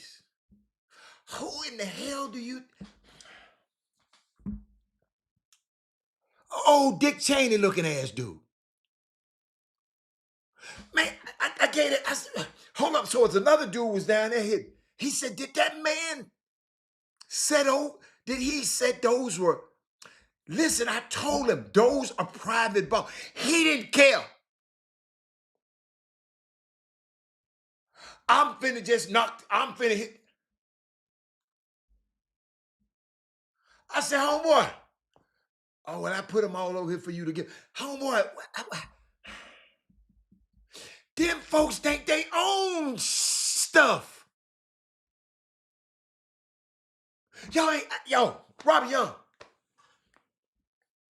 Mr. Bartholomew, do y'all understand? That's like, hold on. That's like you being on the golf course, right? Me and Kevin Freeman on the golf course, right? Kevin Freeman hit his ball over where my ball in the fairway, over in the fairway, man. And then I hit Kevin Freeman ball and said, "Oh yeah, it's just on the golf course. I just hit your ball too." Very disrespectful, y'all. Very disrespectful. Kevin Freeman, you on the golf course, I'm on the golf course. You hit your ball over there, over in, you just leave people stuff alone. Usually. You just leave people stuff alone. This man come over here and just rake my, Jimmy, I'm out practicing golf. I got my own special balls. Got my name on them. They colorful. I call them Skittles because they all look like Skittles. Jimmy, I'm just hitting my balls up there, minding my own black folks' business, Jimmy. And Jimmy, this dude walked up and started raking my balls off so he can hit them. Jimmy, he come to your tournament and just hold another tournament right there on one of your courts. Jimmy, he done brought 2 teams and some refs and put them right there on your court. That's violating that. Jimmy, I'll never forget. I said, homeboy, those are private balls. He said, I know, I just want to, I'm going to rake them back and I'm going to just knock them back over. No, you ain't. You ain't finna no. I'm hitting them balls. Don't nobody hit them ones but me. This man, and this dude looked at him like, I cannot believe this dude did. Dude, it was so out of pocket, Jimmy. I know, y'all, ladies and gentlemen, I'm sorry. But that's what happened is, I said, boy, they be testing me. And I wasn't mean. Jimmy, I was nice. I said, hey, sir, those are privately owned balls. He didn't care. This is a golf course. These balls on it, I'm hitting them. No, sir, not today. But that's what happened to me today. What's up? What's up, Jimmy? What's up, Jimmy? Tell me about this special Jimmy. Man, the brother played basketball, not the Yeah. The brother played basketball. I talked to him this morning. But come on, man. Come on in here. Come on, get in here. One thing as we go, because early voting has started. Yes. In Houston, and a lot of times we always tell people that because there are some former student athletes that currently hold offices in Houston, as you guys know, are held offices. We know Joe Stevens used to play for the Houston Rockets. We had him on the Chop Shop a couple of times. His daughter, she's a world-class golfer. Speaking of golf, Joe Stevens held an office, a public office, as a judge, still is a justice of the peace to this day. He's an attorney as well. Ed Pollard is a city councilman. He played basketball about 23 years ago at Lamar High School alongside Lawrence Roberts. I just found that out. Yeah, Ed Pollard hooped. Yeah. Ed Pollard hooped and went to college, took his talents to college and realized he had a bigger calling that was beyond basketball, which is in politics. Mm-hmm. Guys, a lot of the interests that we have, and you guys, I get it, a lot of our families aren't engulfed in politics, but a lot of our interests, people that we know if we and they may share or understand what our plight is, then guess what? Then they can be better servants of us if we help them get into office, into position, get them in the room. Otherwise, nobody cares. Nobody. That's the difference. So what we did was we have somebody that his family they know, and his little brother played basketball a couple of years ago at one of the local high schools. Played in a lot of at Clearbrook, played in a lot of the RCS sports events. So by default, he's watching because he had to come watch his little brother play, and he's looking around the room. So he's familiar with some of the room. He's familiar with sports. But at the same time, he had the luxury of being alongside some heavy hitters in politics. And now guess what? He's trying to make his own way. And from what I understand, for a young guy, first time with his toe in the water, has raised more money than anybody ever raised in this city for running for this position. He's a threat to some. And we're going to hear what he got to talk about. And you guys get this right in as well. This is all you get. And guess what? That's what the Chop Shop is for. These are platforms. People that are watching, a lot of the people and a lot of the kids that are watching, maybe 12th graders in their respective high schools, they are unmeasurable. The system cannot measure who hasn't decided to register to vote. And they may be too late for this election for a 12th grader or who's 11 years, 10 months old. But that may motivate them to come on back on the next one. And that's what it's all about. Or that 12th grader might come go home and tell his mom or his dad who they saw on the Chop Shop today, and they like this guy. And sometimes don't deny it. We've all been in the booth and just voted for a joker whose name just looked like we like it. So nevertheless, what they look like physically, if we might like them or not like them. But without further ado, we're going to get you guys to share the show right now. I'm going to share it with you as well if you're watching on Facebook or YouTube. We're streaming simultaneously. And we could get you guys to share that show real quick to your pages, to your social media platforms. And we put your hands together. We have a young man, Isaiah Martin. Hold on. This for you. This just for you. What's going on, young fella? How you doing? What's going on, y'all? Man, look, I'm so excited to be here. Hey, man, let me tell you something, man. I talked to your brother this morning. I got to start off like this. I said, man, how did you feel when they had your brother and grabbed your brother up there in Austin and grabbed him and had him and tried to handcuff him and took him off like that? I said, man, what did, me and him talked about it. I said, man, did you know them people was going, what happened, man? Explain, set it up for it. Ladies and gentlemen, Jimmy sent me a video, and soon as Jimmy sent me that video, I went and tried to study who you were. Homeboy, you a bad man, man.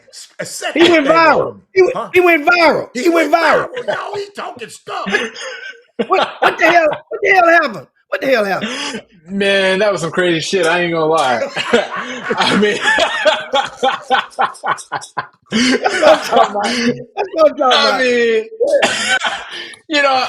I mean, look, they're trying to change the lines in my district, man. And so I went up there to go tell them what's up. And I walk in there and I see all these big Republicans. They're on their phones. You got grandmas going to say, don't change the lines, and they're not listening. And so I'm like, okay, I'm going to give them something to remember. And so I started talking to them, letting them know what was good. And they didn't like it too much. So they had me carried out, took me to jail, had me there for 30 hours. And they didn't expect for me to beat all them charges as quick 30? As we did. They were real pissed. 30. 30 hours. So you got to eat one of them peanut butter jelly sandwiches, huh? Man, I had a chance to eat 3 of them. Hey, Isaiah, you're in good company. Martin Luther King went to jail 100 times. That's true. What's crazy about it? In Austin, you don't have no windows. You don't have a clock. So you have no idea what time it is, what's going on. And I was like in a solitary type situation. So it was just complete trying to figure out how long I was gonna be in there. My first couple of minutes, I was sitting back. I was like, okay, I'm probably gonna get out quick. I'm thinking like, maybe an hour or two, maybe three. And then after they brought that second sandwich, I was like, oh man. So they actually bring sandwiches for real? I thought Jimmy was just kidding. Yes. And it's not just any sandwiches, man. It's cold bread, it's hard, cold peanut butter. Man, it's not good. Okay.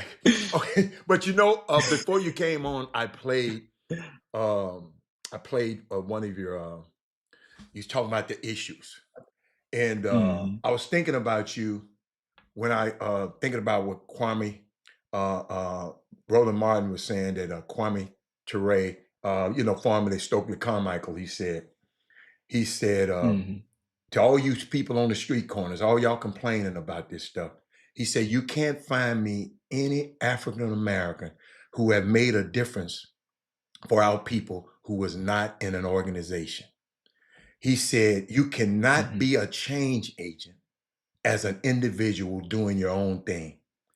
You can't, because you have to mobilize and you have to organize and mobilize, and you have to have people to mobilize and to able to do it. What do you think about that? I know you're a part of something. For you to get this for, and for people to give to you, I know you've been a part of something. Tell our young people, because we're trying to build our own consortium. We're trying to have our own pack on the Chop Shop. We call it the Boom Boom Room. And we want to know, when I saw you, it just warmed my heart, because everybody we got to be the change that we want. And when I saw you speaking truth to power, I said, wow, that's what happened. Thank you, Jimmy.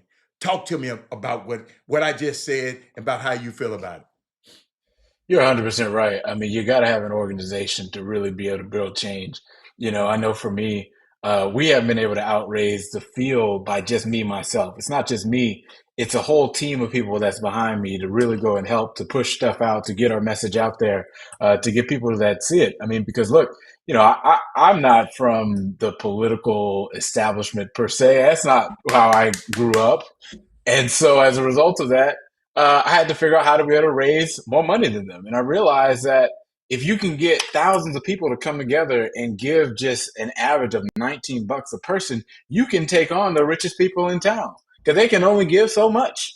And so, we've really been able to build a big movement. And that's why a lot of folks are scared right now, because no one expected that, somebody completely outside of the establishment would be able to build a campaign as big as ours, But I think it's a testament of what it takes to build change. It's exactly the work that you guys are doing right here, is to be able to communicate to people, to inspire groups, because one person alone can't be the one that brings change. It's people in numbers, strength in numbers, as Golden State always says. You know what I was thinking about? Let me help people out. He's running for 18th congressional district, right? That's right. 18th congressional. I'm gonna read something from your website, and I want you to talk to our people about it. You said being a young Democrat isn't enough. I have to prove that I'm ready to fight. That's right. I believe in bold leadership, real change, and putting people before politics. I'm not entitled to your support. I have to earn it. Young fella, where did that come from? Talk to the people. Man, look, it's because, I know that my youth and my energy is appealing, but I think it's got to be more than that. I think that it's got to be about what is it that I'm going to do for the people. And so, look, I always talk about how we're going to, get the government to invest more in us, how we're going to get more after school programs, how we're going to get trades back in schools, what we're going to do to make college more affordable, how we're going to go and help fund after school sport programs and stuff like that. I'm always a big believer in communicating a vision. I think for so long in politics, it'll be folks that can go show up to the festival, they get and they do the little dance or whatever, and that's enough. But I think that it's got to be more about what we're going to do. So that's why in all my videos, it's always an idea behind it. It's always about a vision I want to do or an idea that I have for the future to really get people motivated. Because I think it's issues that get people motivated, not just, platitudes. What you got, Jim? What's the how did you first decide, or who motivated you to first jump in the ring of this politics? Yes. I mean, so it was Sheila Jackson Lee. Okay. To What be happened? honest How? with you. Yeah, so originally I was at U of H and I was doing some student stuff. I worked on sexual assault reform. I worked on turning a football stadium into a polling site. And I was expecting that I was just going to go, off to school and go and work and that would be it. But the congresswoman was kind of like, nah, like you can stay around. You can still help me on some of the things that I'm doing. So it's what made me become that senior advisor that worked with her on so many of the top issues for a really long time. And I remember when she decided to run for mayor, she was like, well, I'm running for mayor. She got real quiet. And I said, well, I want to be your successor. And she goes, well, you should do that. And so that's kind of what got me to go jump into the ring initially. But, unfortunately, she lost that mayor's race. And, I took a step back because I wanted to make sure she could win re-election. But when the seat came around this time around, I knew that, the congresswoman had prepared me for a really long time. And I was ready to step in and do the work. So if she believed, I knew it was possible. Man, I can't imagine you and Jasmine Crockett and some of them AOC and all them guys, people like y'all getting together. We're gonna rumble. Yes. Somebody, Nancy Pelosi and them gonna have some problems out of y'all and the other side. But Jimmy, I know you got something else, Jimmy. Yeah, and so now, of course, and man, I know that the late Sheila Jackson Lee. Hey, before I get to the next question, what's the open? How many times she cussed you out?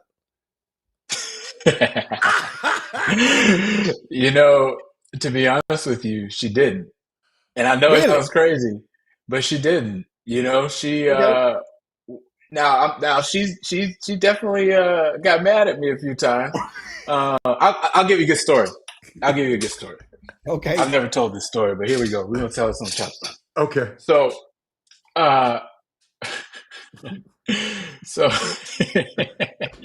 okay, so this was early on. All right, when I first kind of was in her orbit, and she had wanted me to watch this hearing in the Judiciary Committee. Okay. And if any of you guys have seen a congressional hearing, it's boring, hours long, boring, 4, 5, 6 hours or whatever. And so I thought that I was gonna kind of get over on her, right? I was gonna watch her piece, right? Because the way it works is you got the entire panel of members of Congress, right, that are in the committee. They all speak, the Republicans and the Democrats, all right? But once you speak, you get your 5 minutes and they go on to the next person. So I was like, I'm going to watch her speak and I'm going to watch these other top leaders, like the leaders of the committee. I'm going to watch them speak. And then I'm just going to say I watched the whole thing. So she calls me probably at let's just say it was about midnight. And she's like, okay, Isaiah, did you watch the committee? Did you take notes? And I said, yes, Congresswoman, I did. I watched the whole thing. It was great. You said blah, blah, blah, blah, blah. She said, oh, yeah? Well, what did Hank Johnson say? And I was like, well, he had said something about the bill. Oh, yeah? What'd he say? And she just was going on. Hank Johnson was she just kept on going. She said, "Oh," and I said, "Oh, Congresswoman, I was in the bathroom. I only watched a little bit." She said, "Oh yeah, what did this other member of Congress say?" And she just started picking me apart, and she realized that I was lying, right? And so she goes, "Let me tell you something, Isaiah. I've been around this for 30 years. You can't bullshit me." and she said, the next time I call you, you better watch exactly what I'm telling you, or else this ain't gonna work. And when I tell you that flipped the switch in my brain every single time, I watched everything. And I was waiting for her the next time. She called me back. I answered every single thing every member of Congress said forever. And I think that's what made our relationship so well, was because, it was always just so transparent. And, I was willing to do the work. And, it was always pretty fun. But And That was guess the what? closest I ever got to getting cussed out. And Isaiah, guess what? You're gonna pay that forward to some other young player, some Mm-hmm. other young player in this game, some other young politician, up and coming. I mean, because the way you telling the story, it affected you in a way. You know how, and guess what? It ain't nobody gonna be able to bull crap you either. No, they can't. You follow me? Right. Yeah. Exactly. So now, what are That's the true. the major points that you're running on in this campaign? Of course, you're just tuning in. This is Isaiah Martin. He's running for the 18th congressional district, open seat, and as you can tell right now, he's not your normal. He's not your grandparents' politician. He's a little bit different, and so let us. I mean, in a good way, in a great way. Yeah, that's true. Yeah. Yeah, look, I think Trump is stupid. I mean, I make no qualms about it. I think he's really trying to defund everything we've got. So, one, I want to be on the oversight committee because the I in Isaiah Martin stands for investigating the daylights out of Donald Trump. I want to look into the way that they're stealing our money, particularly. They just took $400 million from FEMA to go and steer it off to Florida somewhere else on a facility that literally is not even open anymore. That needs to be investigated because it's our tax dollars that we pay that we need to absolutely be getting here. I want to be a brick wall against any cuts to Medicare, Medicaid, Social Security as we see it, because it's our dollars and we shouldn't be seeing these big cuts. In addition to that, I want to fix what we call the I don't know epidemic. We know so many young people where when you ask them what they want to do, they say, I don't know. Mm-hmm. I don't know. Like we all know that person in our family Absolutely. that says that.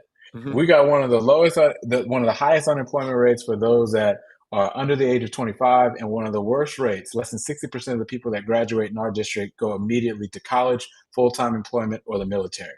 So to fix that, we got to put trades back into our schools to make sure that people, if they don't want to go to college, that's fine. We can get them a trade and a certificate to do things immediately the second that they graduate. There's a bill in Congress from Senator Tim Kaine called the Jobs Act that allows for Pell Grants to be used not just at colleges and universities, but for these particular job training programs. I want to try to get to work to get that bill passed and into getting signed. In addition to that, I also support what Gavin Newsom is doing in California to go and gerrymander Republicans right up out of their seats the same way they're doing to us right here in Texas. Because I think that for so long, we've been this high in the sky. We're acting way too nice while the Republicans are trying to go and destroy everything we've got. I am against that. I'll be working with states like Illinois, states like New York, to where it's not just Gavin on an island. We can really get forward and get other states around the country to do that. So, look, there's a lot of things to do. Federal funding to bring here, flood dollars. I can go on for ages.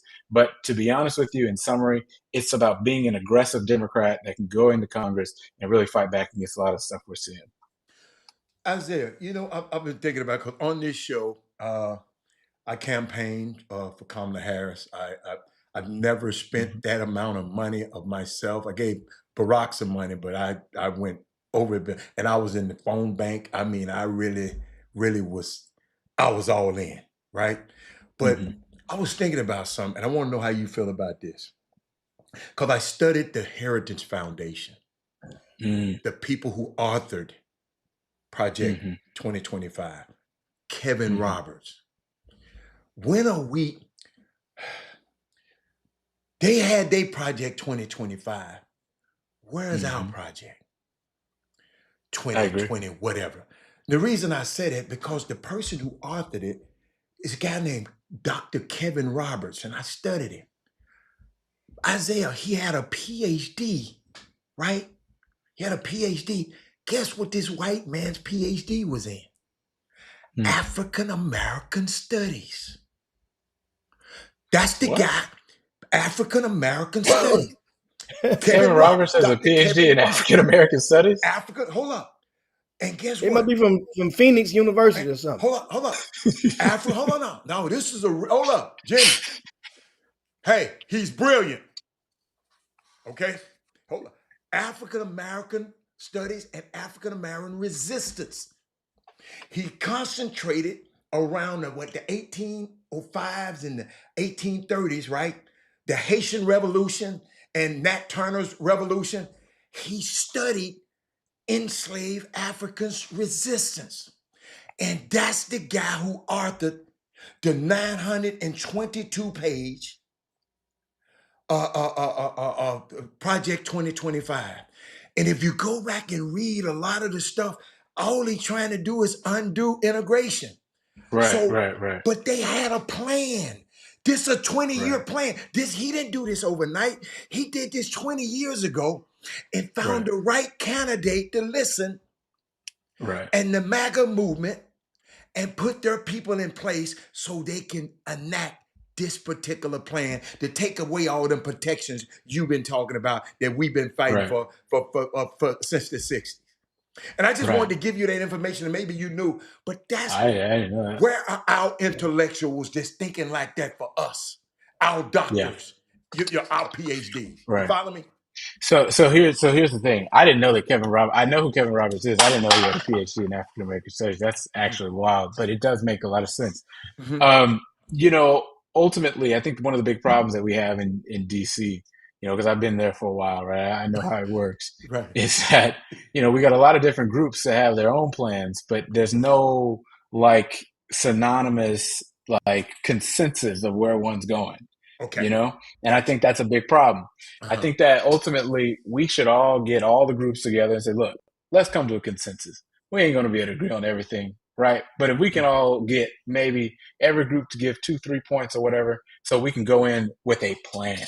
Because what I don't want to happen is we take power in 2029 and like we're sitting with a bunch of chickens with their heads cut off, thinking like, oh, well, we're not going to do anything. We're not going to hold those people accountable. We're going to go back to the status quo. I think that's part of the reason why we're in this mess today. Is because we didn't really go after the people that needed to be gone after until it was way too late. So, look, I think it's going to take one nominating someone that's going to be very aggressive to be in the White House and have members of Congress that can be able to motivate them and say, look, we got your back. We want to go after the people that are ripping us off. And I think we ought to be really aggressive about it, Jimmy? Yeah, I mean, and so now in running for the offices, what are some of the key things right now? And we got an election coming up in a couple of weeks. I think November the 4th? November the 4th. I think the election.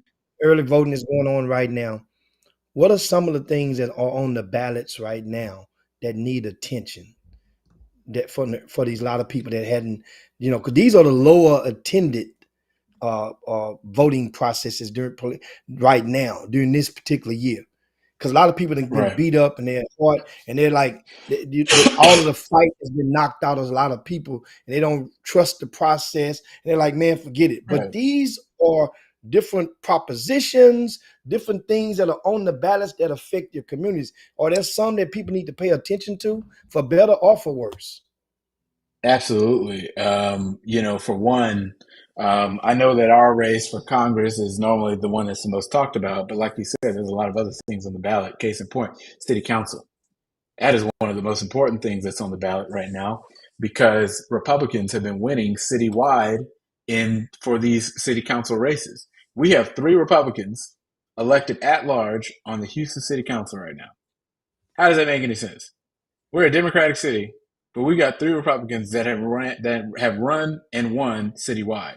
And the reason is because they go put their big signs up in all our neighborhoods, and folks don't go do the research to see who these people are. And that's what's happening right now. You got a Republican lady by the name of Martina Lamont Dixon that's running for city council as we speak. She's a hard Republican, Trump-supporting MAGA person, but she got her signs all the way up in 3rd Ward, in Sunnyside, and Acres Home. She got it everywhere because she's expecting for people to not know who she is. She's a Black Republican. We got folks that are running. There's another one that's in that race. It's like, I'm trying to remember his name. Regardless, we got a bunch of Republicans that are running, that are sneak running. So I encourage everybody to go do their research on that city council race. It's going to be really important. These constitutional amendments are another one. I know one of the state senators, Molly Cook, has put out a list of endorsements and recommendations for these ballot initiatives. I would Mm-hmm. encourage everybody to go look at hers, as well as Senator Boris Miles. He's also put out something as well to go, because it's a complete list of, I think, like 10 or 12 amendments that's going to be on the ballot. I know I'll be taking those with me to go vote, but those will be the top things. And you mentioned city council and of course, well, your district, your 18th congressional district, they were scheduled to have a debate last night. It got postponed.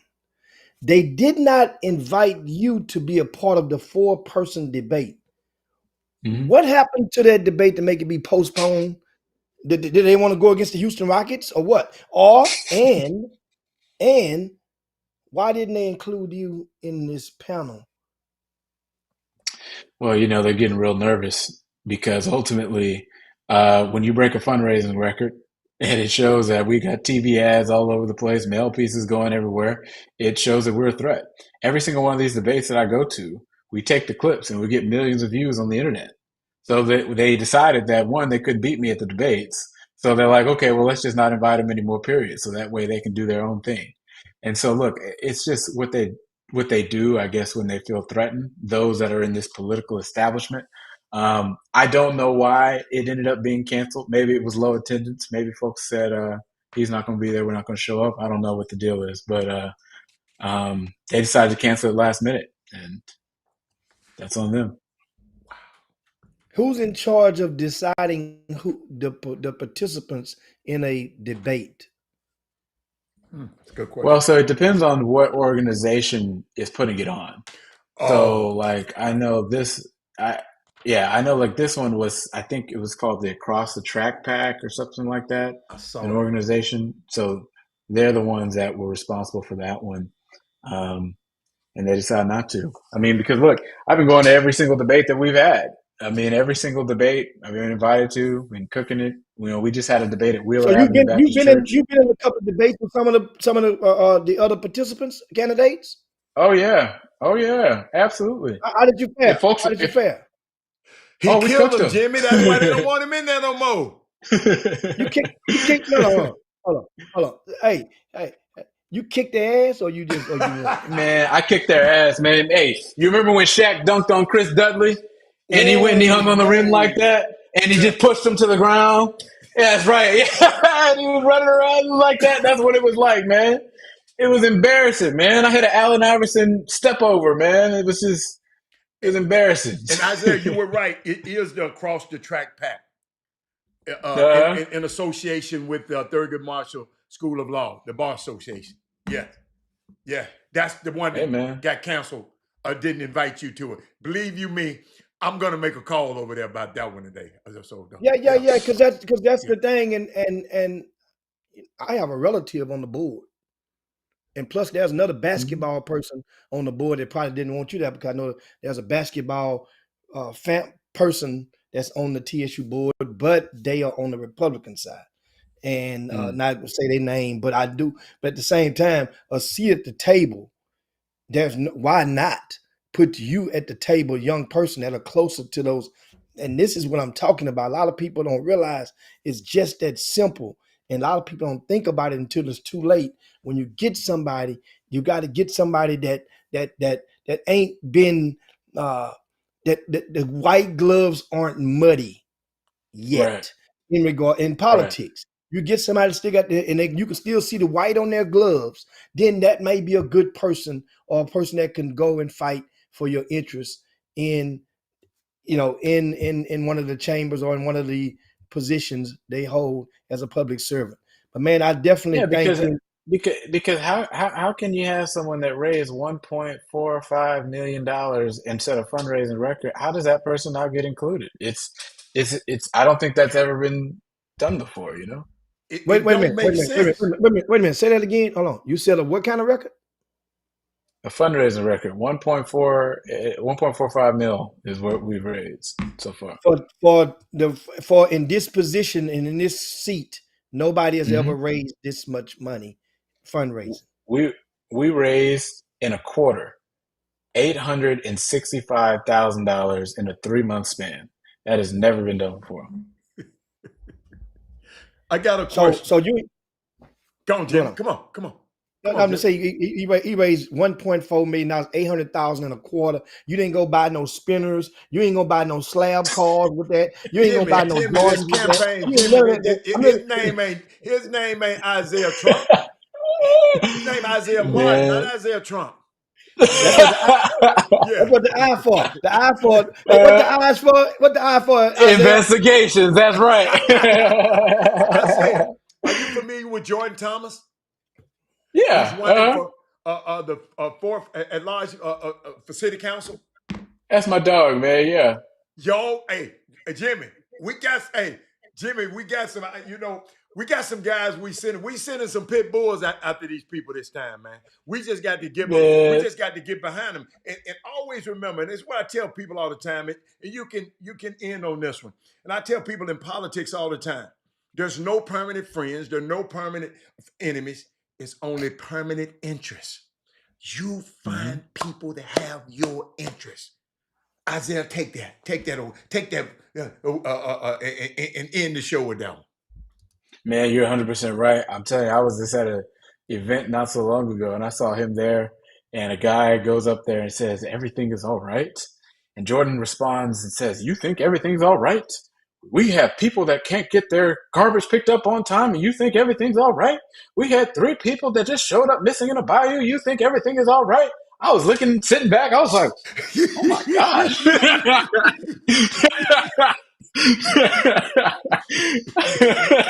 Wow. Me and Josh were sitting in the back talking about, "Oh my gosh."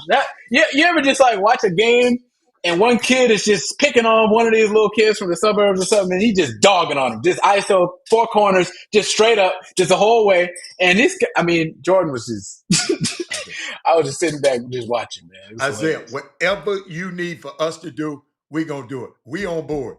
These people on this feed, they on board. I tell them, tell a friend, text, tag, and tell somebody right now about Isaiah Martin.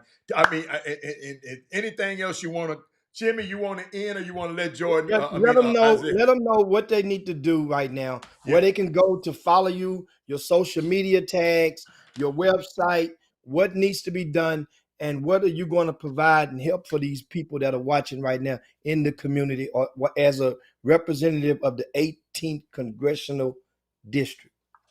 Absolutely. I'm going to fight for you. I'm going to make sure that we can get rid of the tariffs that are raising your grocery bills, the cuts to Medicare, Medicaid, Social Security. I'm going to be absolutely against it. And I'm going to file a lot of bills to make sure we can get trades back into our schools to help our young people get into jobs. I think you got to be able to work across the board to be able to get things done. You can follow me at IsaiahMartin.org is my website. My social media is all Isaiah R. Martin. Facebook is Isaiah Martin as well. You can go vote anywhere in the 18th Congressional District and around the city if you live in the area to go and vote. It's a big election. You got until November 4th, but I need you to go vote now because it's the biggest election in our lifetimes. We got one of the lowest voter turnouts in history right now. This is set to be the lowest turned out election ever. So that means your vote counts that much more. I need you to go out. Why is that? That's a good question. Just don't vote, Jimmy. They're just not voting. But guess what? It's an opportunity for us to go vote. But I'm saying, okay, and I'm lost. I know we're at the edge, but I'm lost at something. Mm-hmm. It's a fact that people that have not registered to vote cannot be measured. You cannot measure the invisible.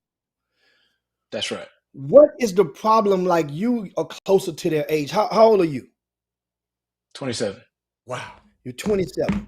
So you're within a 10-year range of those 17 years, 10-month-old eligible to vote person. Right? So what is it that is not able to get them? Remember, that's a movement, or it could be a movement that's untapped. And one would think it would be so easy, like, you got some in the back pocket, and all of a sudden they're gonna register, on that last 45th day or 30th day that they can, and all of a sudden you get a block out of nowhere. What is the problem to whereas people like, let's say, the age of your little brother Josh, that they not wanting to go to the polls, or they're part of that, what do you call it? the I don't know epidemic. Right. Well, I'll tell you, one of the biggest things is that they did not put on the colleges early vote locations. Now, they used to normally do that, right? And to where on all the campuses, like Texas Southern and U of H, there'd be an early vote location on campus. Now they took it away. I don't know why. I think it's a really interesting, but they decided to take it away. I think access is a big portion of that. But look, we can do a lot more. I think that the fact we haven't had a televised debate also hurt voter turnout, because a lot of people didn't get a chance to see everybody out on stage directly and have a highly promoted event that was televised for people to go. All these things matter, right? So when you don't do that, that's why turnout turns out to be low. The thing is that there's so many people that can't be measured, as you say, because a lot of people that are voting for us are not people that go out and vote at every single election. It's not folks that go to the Democratic Club meetings every single week. It's just regular people that say, you know what, I'm sick of the same old. I'm sick of the BS. I want something new and something different. And that's why our support can't really be measured. So look, this is why this election is so important. If folks go out and vote for the first time in a long time, we can shock the whole world. And I'm excited to do it. Well, I can tell you one thing, that you got my vote. Appreciate that. And easy keep work. on fighting the good fight, and don't stop at the next red light. Push on through that red light. If it take too long, go on through it. It's better to ask for forgiveness than permission. Yeah, no, that's right. And that's right. And as we had more time, wish we had more time to go and galvanize and penetrate those young student athletes, because I firmly believe that on every high school campus, there's a star quarterback, a captain of the cheerleaders, the drum major, the star track, the fastest person on the track team, the star point guard, and the tallest person in the school. They all are positions of power in a high school. And if you can get them, or the majority of them, then they got the influence. They the one that tell other people, make it cool whether to go eat in the cafeteria or not, believe it or That's not. right. Those are the cool people. Those are the funzarellis on each high school campus. If you can get the majority of those, but it's a process. They can't see that coming at all. And I wish that people, I understand it's a playbook, and that's not part of nobody's playbook. But That's grassroots. We talked about it. That's Chris really Walker was grassroots. really, before Chris Walker, he's the founder of the Chop Shop. He's a commentator with CBS Sports right now. He's a basketball analyst. And actually Chris Walker will be, he got assigned the very first University of Houston home game, their opener against Lehigh. Oh, really? Chris Walker is flying down and covering and doing it, commentating on that game. But my point is, Chris Walker was seriously considering running for a seat. And he got it. He understood. He's gonna use that basketball just like an Ed Pollard. He used it a little bit. He didn't use it as much as he could have, because a lot of people still didn't know Ed played hoops alongside Lawrence Roberts back at Lamar. Right. But that was the thing, man. We got more time. Next time we dive right in, and school by school, we get those things. Think about it. The money that you spend on some of the advertising, you can go and buy a voice message on one of the star athletes' cell phone. It could say, That's hey, true. Robert Hatter's not here today, but this is Isaiah Martin. I'm running for Congress District 18. Nobody's never done that.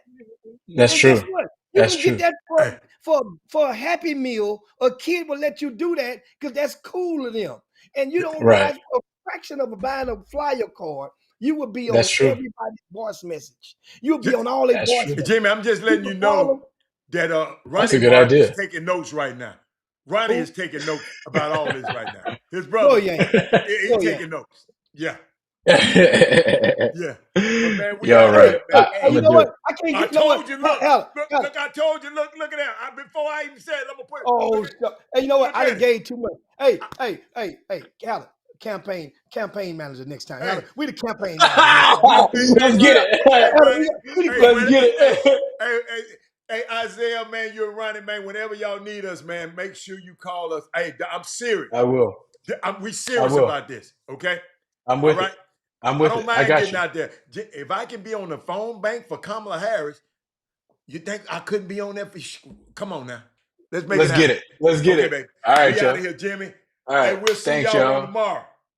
That's it, man. I Thanks. appreciate it. That's Isaiah Martin, man. Tell them that website again. Where they need to go. IsaiahMartin.org. There you go. See y'all guys. Share the show right. on your way out the door. We up out of here.